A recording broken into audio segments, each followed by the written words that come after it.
C. Joseph Vijay எனும் நான்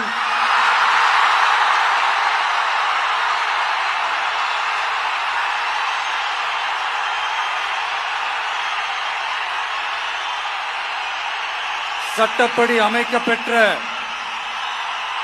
இந்திய அரசியல் அமைப்பின்பால் உண்மையான நம்பிக்கையும் மாறா பற்றும் கொண்டிருப்பேன் என்றும்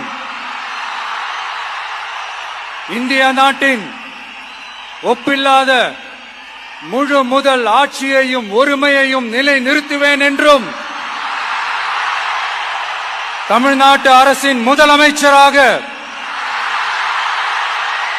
உண்மையாகவும் உளச்சான்றின்படியும் என் கடமைகளை நிறைவேற்றுவேன் என்றும்